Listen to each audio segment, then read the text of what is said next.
السلام علیکم رحمۃ اللہ وبرکاتہ. Islamic research centre. جی وعلیکم السلام ورحمۃ اللہ وبرکاتہ. اور شیخ کیسے ہیں؟ الحمدللہ. جی فرمائیے. جی شیخ ایک مسئلہ تھا. جی میں ٹرانسفر کروں آپ کو کال علی صاحب. ہاں جی.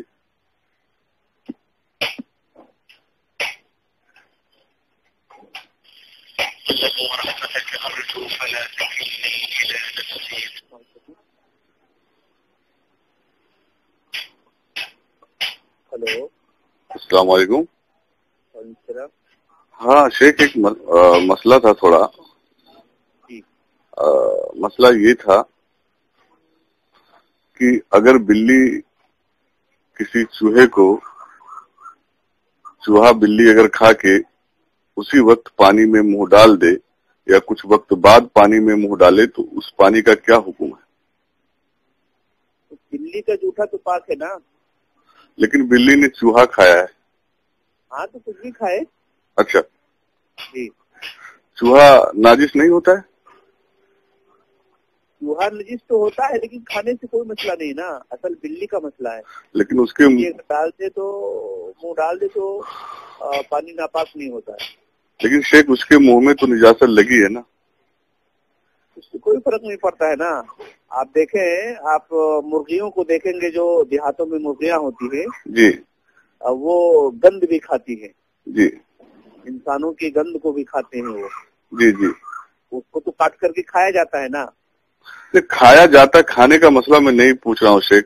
جیسے کہ مثال کے طور پہ چوہا جو ہے ناجس ہوتا ہے نا, تو وہ اس کو بلی کھائی اور ترنت پانی میں منہ ڈال دی, حالانکہ اس کا لید اور خون اس کے منہ میں لگا ہے, تو اس پانی کا کیا حکم ہے؟ یا پھر کچھ دیر بعد پانی میں منہ ڈال دے تو پھر اس پانی کا کیا حکم ہے؟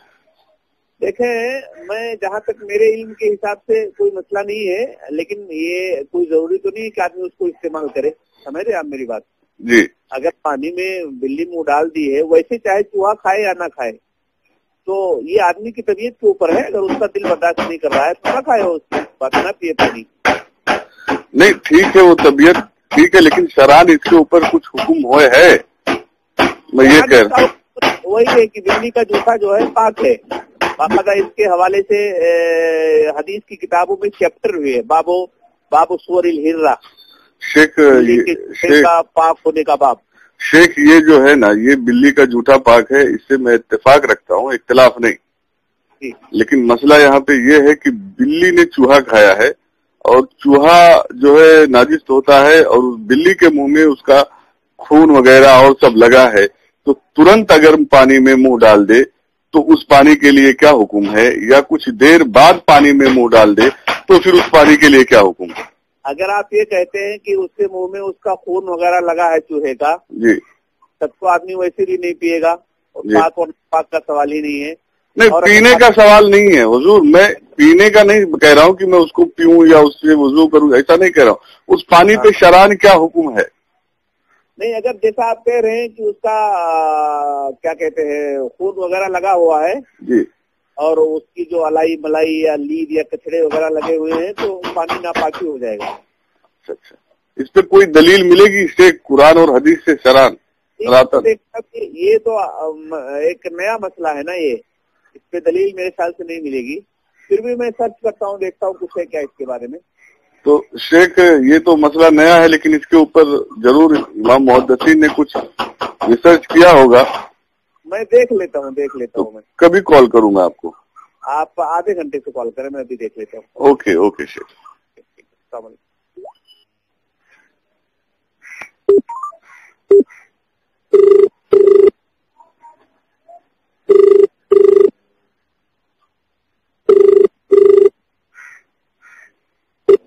السلام علیکم رحمۃ اللہ وبرکاتہ. Islamic research centre. ہاں وعلیکم السلام. یہ اپنا شیخ صاحب نے مجھے واپس آدھے گھنٹے بعد کال کرنے کے لیے کہا تھا.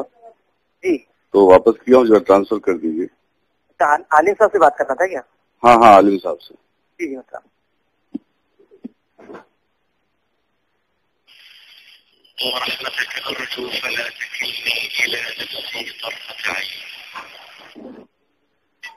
ہلو.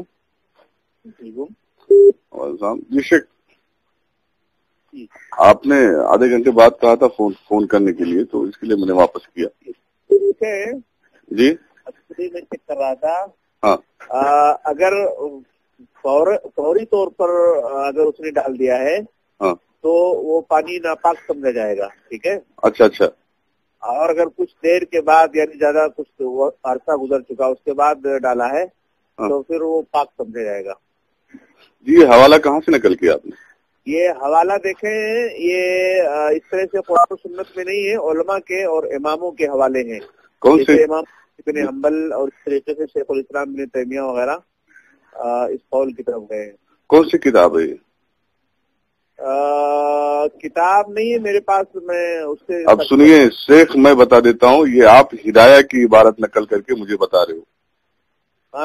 یہ آپ ہدایہ کی عبارت نقل کر کے مجھے بتا رہے ہو. امام اعظم کا یہ قول ہے کہ اگر فوراً ڈال دے تو پانی ناپاک ہے، اور کچھ دیر کے بعد ڈالے تو وہ پانی پاک. اچھا. اب آپ مجھے بتائیں کہ ایسے وقت میں آپ ہمیں جو ہے تقلید کا حکم دے رہے ہو، اور دوسری طرف آپ لوگ اپنی تقریر میں تقلید کرنا شرک کہہ رہے ہو. یہ کیسا ہے آپ لوگوں کا؟ مجھے سمجھ میں نہیں آ رہا ہے. تقلید آپ نہیں سمجھ رہے ہیں، لوگ کہہ رہے ہیں. اور آپ ابن تیمیہ کی طرف منسوب کر رہے ہو کہ ابن تیمیہ نے کہاں لکھا ہے اسی عبارت، ذرا مجھے بتاؤ. دیکھیں پہلے میں آپ کی بات پر آ جاتا ہوں. ہاں جی ارشاد فرمائیے. تقلید کس کو کہتے ہیں؟ وہ چھوڑیے، تقلید چھوڑیے، اس کی دلیل جو ہے قرآن و حدیث میں نہیں ہے. اور آپ نے مجھے جس کے قول پہ عمل کرنے کے لیے کہا ہے وہ امام اعظم ابو حنیفہ رحمۃ اللہ علیہ کا قول ہے. ہے نا، قرآن و حدیث کے علاوہ بھی ہم لوگ اجماع اور قیاس کو بھی مانتے ہیں. تو پھر مجھے بتائیے اس مسئلے پہ کس کا اجماع ہے؟ تو میں وہ کہہ رہا ہوں کہ آپ لوگ قرآن و حدیث کی طرف لے کر کے چلے جاتے ہیں، گویا ہم لوگ اور چیزوں کو مانتے ہی نہیں، ایسا آپ کا کہنا ہے. نہیں، میں یہ نہیں کہہ رہا ہوں. آپ نے جو عبارت جس طرح مجھے بتائی ہے، استدلال کیا ہے، یہ سیم ایسے ہی جلد اول میں ہدایہ میں لکھا ہوا ہے.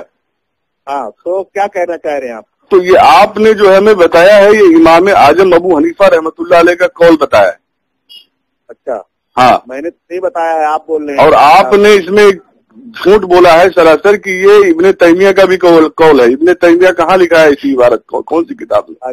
اور آگے کیا کہنا چاہیں گے آپ؟ میں کچھ نہیں کہنا چاہوں گا شیخ، میں آپ کو آئینہ دکھا رہا ہوں. گویا امت کو اس طرح جو ہے آپ خود تقلید کر رہے ہو، اور گویا امت کو تقلید کرنے سے منع کر رہے ہو، انہیں مشرک کہہ رہے ہو. ایسا کر کے امت کو گمراہ نہ کرے. برائے مہربانی میں آپ کو جو ہے آپ سے گزارش کرتا ہوں. پریشانیوں میں مبتلا ہیں آپ، یہ ساری باتوں کی طرف مت جاؤ میری بھائی. آپ جو ہے سیدھے دین پر آؤ. اور اس طرح ارے میں دین پہ ہی ہوں. آپ نے ابھی حکم دیا ہے مجھے، جو آپ نے بتایا ہے کہ فوراً ڈال دے. شیخ میری بات سنیے شیخ، میں دین پہ ہی ہوں. جی ہاں میں دین پہ ہوں. آپ نے جو حکم دیا ہے مجھے، جو آپ نے بتائی ہے، جواب دیا ہے، وہ سیدھا آپ نے کتاب ہدایہ سے نقل کیا ہے. امام اعظم ابو حنیفہ کا قول دیا ہے آپ نے. ایسے سب مسئلے میں سنو میری بات، ایسے سب مسئلے میں ائمہ اربعہ کا غلامی کرنا ہی ایک عام آدمی کے لیے بہتر ہے، جس کی دلیل قرآن و حدیث سے نہ ملے. نہیں مانتا ہوں اور ہدایہ کو میں ٹھوکر مارتا ہوں. سمجھ رہے ہیں آپ میری بات؟ تو پھر یہ عبارت کہاں سے نقل کیا آپ نے؟ ٹھوکر کیوں مارے ہو؟ نہیں، دوگلی پالیسی مت کرنا. آپ یہ عبارت کہاں سے نقل کیا آپ نے بتایا مجھے؟ ہدایہ ہمارے پاس ہے ہی نہیں ہے. تو پھر یہ عبارت کون سی کتاب سے آپ نے نقل کیا؟ آپ نے کہا تھا آدھے گھنٹے بعد ریسرچ کر کے بتاتا ہوں. آدھا گھنٹے میں کون سی کتاب میں آپ نے دیکھا؟ دماغ میں ہدایہ لے کر کے سوال کرو گے، ہدایہ نہیں شیخ. یہ آپ کی جو آڈیو ہے نا، یہ سوشل میڈیا انٹرنیٹ پہ جائے گی، لوگ دیکھیں گے، لوگوں کو نصیحت ملے گی، اور ہدایہ اسکین پیج کے ساتھ جائے گا. آپ نے یہ عبارت جو مجھے بتائی ہے، یہ جواب دیا ہے، جواب کہاں سے نقل کیا مجھے یہ بتائیے. ہلو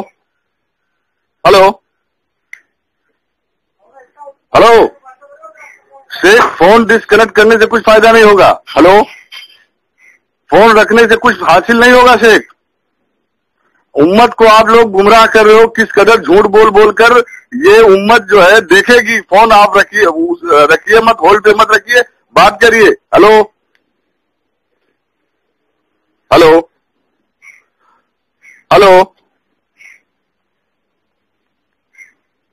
شیخ، آپ لوگوں کا اصلی چہرہ لوگوں کے سامنے آ رہا ہے، جماعتی اہل حدیث کا. اور جھوٹ اور فریب اور مکاری آپ لوگوں کی پوری دنیا دیکھے گی کہ آپ لوگ کس طرح لوگوں کو بیوقوف بنا رہے ہو اور کس طرح جو ہے لوگوں کو بیوقوف بنا کے اور ان کو کفریہ عقائد بانٹ کے اور لوگوں کو جہنم کی طرف لے کے جا رہے ہو. شیخ فون مت رکھیے, فون ہولڈ پہ مت رکھیے, ٹیبل پہ مت رکھیے, میری بات سنیے اور جواب دیجیے.